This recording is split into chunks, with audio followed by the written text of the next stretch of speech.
Chapter 7. Interacting with others. Flowing, not manipulation, is the way of higher consciousness. Flowing means moving with the forces around us, being in tune with the vibrations of the people and things in our environment. Flowing enables us to find the love, beauty, and peace that we are missing in our lives. But flowing is impossible based on the models of how to be happy that we learned in our childhood, for we cannot flow or harmonize when we are the slaves of our addictions. Our addictions force us to manipulate ourselves, and others. As adults whose minds and bodies have completed their structural growth, we have the potential of flowing in the river of our lives in a beautiful, loving way. 7th Pathway. I open myself genuinely to all people by being willing to fully communicate my deepest feelings, since hiding in any degree keeps me stuck in my illusion of separateness from other people. As you begin to up-level all of your addictions to the status of preferences, or eliminate them entirely, you will discover that you no longer have anything to hide from other people. It then feels good to be able to communicate with each person exactly what you are experiencing. As you grow into higher consciousness through eliminating your addictions, you will be able to drop all deceptive, subject-object manipulation in the games you have been playing, the money game, the security game, the male-female game, the prestige game, the power game, the knowledge game, the expert game, etc. These can be beautiful games to play when you play them consciously and lovingly, but they generate suffering and unhappiness when you play them addictively. When you are not completely open and truthful to all people, when you are trying to hide a part of your inner feelings, you continue the illusion of separateness from others. Hasn't everyone been caught up in the addictions for security, sensation, and power? Are you under the illusion that you have desires and feelings that are so horrible that others will be shocked? Or are we really all one? Deep inside, all of us have experienced this self-imposed suffering and isolation that keeps us from being peaceful and loving, even though we may not have perceived it as self-imposed. We have all been in similar predicaments at one time or another in our lives. One of the ways out of this wall of isolation is to communicate, well, here I am. This is what my addictions are making me feel here and now. I accept myself, including my addictions, as being on an unfolding journey toward a peaceful, loving state of higher consciousness. When you're around someone who is experiencing fairly continuous states of higher consciousness, you can be sure that he or she will conditionally accept you exactly where you are now, for he or she has traveled over the same road and prefers to help you. You can grow fastest and enjoy the trip most, even though your remaining addictions make it a bit rocky sometimes, if you can relax and just communicate fully. It feels so good to be able to just open up and let people see all of you.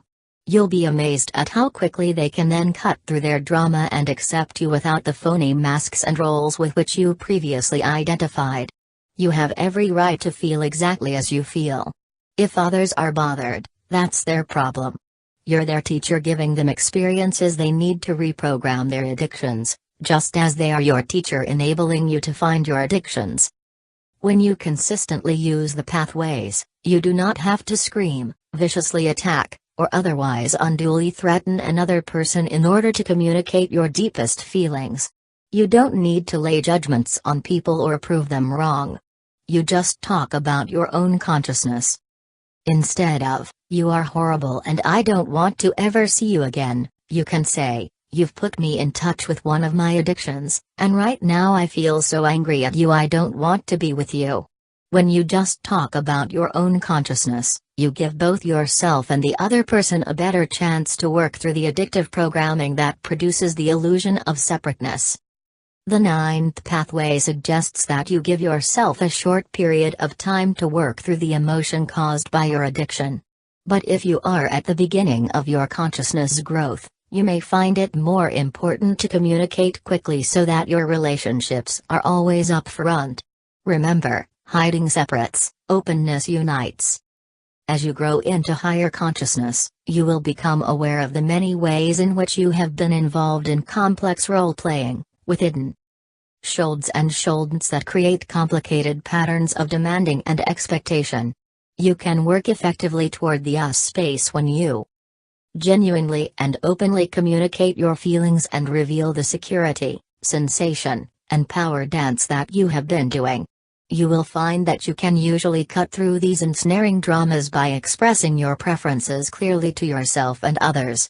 You will realize that open communication of your innermost feelings helps your ego, and the egos of other people, to get free of addictive programming which in the long run only produces unhappiness and alienation. 8th pathway. I feel with loving compassion the problems of others without getting caught up emotionally in their predicaments that are offering them messages they need for their growth. All your emotional problems are created by your addictions. Your growth into higher consciousness consists of becoming free of these traps. When you interact with people who are still involved in this automatic computer-like emotional programming, it is important that you learn to feel their problems with loving compassion, but without getting caught up emotionally in their predicaments. Compassionate understanding, yes; pity and commiseration, no. Compassion means that when you empathize with the predicaments of other people, you silently send out the vibration, yes, I know. I've been there too. It's okay to feel the way you do, however, try to see that it's all drama. Life always has its tigers, and we do what we can about them. But above all, let's be sure to continuously enjoy the strawberries. There are always enough strawberries to enjoy our here and now if we don't put all of our attention on the tigers. Compassion means that you understand the duality and separation they are creating in themselves by rejecting what is here and now in their lives, but you do not get caught up in their poignant drama. Compassion means that you realize that you can do the most for other people when you stay centered and high and loving whenever you are around them, for they are playing out their addictions, suffering because of them, and hopefully picking up the messages life is offering them. Compassion means that you love and serve them from a clear love space, and not from a compulsiveness or guilt motivated by your remaining security, sensation, or power addictions. You learn not to give gifts that you cannot emotionally afford to give. When you resent helping someone, this creates obligations, duality, and separation. You cannot psychologically afford to give such help, and the recipient cannot afford to receive it. The price in personal distance and separation is too high if you give to avoid a feeling of guilt or from a should or ought motivation. When you help someone because of a feeling of obligation or duty rather than free-flowing love, you may find yourself resenting the person for needing your help. These negative feelings can prevent you from being sensitive to his or her real here and now needs, and doing or saying what would really be helpful. Very often just being in a loving space with a person as you listen to him or her is more helpful than any advice you could give. When you can help someone with a feeling of love and oneness, you just do it because it feels good to you. When you feel oneness with another, there is no giver or receiver, there's just us here. It's like one hand washing another. You are just letting energy flow through you. When you are with someone who is trapped in the suffering caused by addictions, you use this as an opportunity to work on your consciousness. The greatest thing you can do for others is to remain happy and loving when you are with them. You do not get caught up as a supporting actor no matter how tragic the role they are playing in the drama of their life. It's their thing to play this role. They probably chose this role, either consciously or unconsciously, and are clinging to it. The best way to give them a chance to free themselves from their addictive trap is for you to avoid getting caught up emotionally in the stuff that they are taking so seriously. They are not that stuff with which they are identifying. Behind all that, here we are. As the law of higher consciousness suggests, the game is to love everyone unconditionally, including yourself. As you begin to increase the number of people for whom you feel unconditional love, you will be aware of the many security, sensation, and power dramas that each of them is busily playing out. You realize that you cannot, in practice, have enough time and energy to love everyone you meet if you have a bleeding heart response to the heap of problems people are creating in their lives. Your life works best when you love, serve, and flow your loving energy, not from a lower consciousness motivation of I am helping you, or I will save you, but simply from the awareness that the universe gave this energy to me and it feels good to pass it along. As you become more conscious, your energy will increase. And also, as you become more conscious, less of it will be drained by your own security, sensation, and power addictions. You will then liberate a continuous stream of energy which will flow into loving and serving people around you. Ninth pathway. I act freely when I am tuned in, centered, and loving, but if possible I avoid acting when I am emotionally upset and depriving myself of the wisdom that flows from love and expanded consciousness.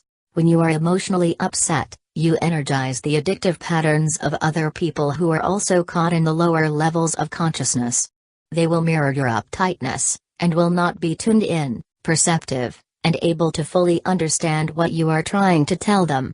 They will reflect your inner conflicts, for you will trigger their addictions, and this will interfere with effective communication. The things you do or say when you have stirred up your emotions and the emotions of other people will be handled in a way that is destructive of peace, love, and oneness. You may be able to pull a power trip to make something happen, but it will not feel right to all concerned. And the future consequences of your actions will cause greater future conflicts. Bad vibrations, like the measles, are contagious. Every time you interact with anger, resentment, or fear, you add a little reinforcement to the addictions from which we wish to be liberated. You know the story of the man who bawled out his friend, and the friend went home and fought with his wife, who spanked her child, who then kicked the cat. Now let's turn it around, for good vibrations are also catching. Let's be the man who complimented his friend, and the friend went home and kissed his wife, who was so extra loving to her child that he gave the cat some milk without even being asked. To avoid adding to the total sum of the bad vibrations in the world, unless you are in physical danger, wait until you are tuned in, centered, and loving before you act. Then your perception and wisdom may lead you to choose a more effective course of action. But even if you do the same thing that you originally intended to do, it now has a better chance of success because the consciousness level of everyone concerned is elevated. Instead of acting out a drama of addictions, you are, here and now, communicating as a tuned-in human being, telling what you feel and what you prefer. The seventh pathway and the ninth pathway put you in an interesting predicament. The seventh pathway tells you to communicate your deepest feelings, and the ninth pathway says for you to withhold your communication, if possible, until you are perceptive, centered, and loving.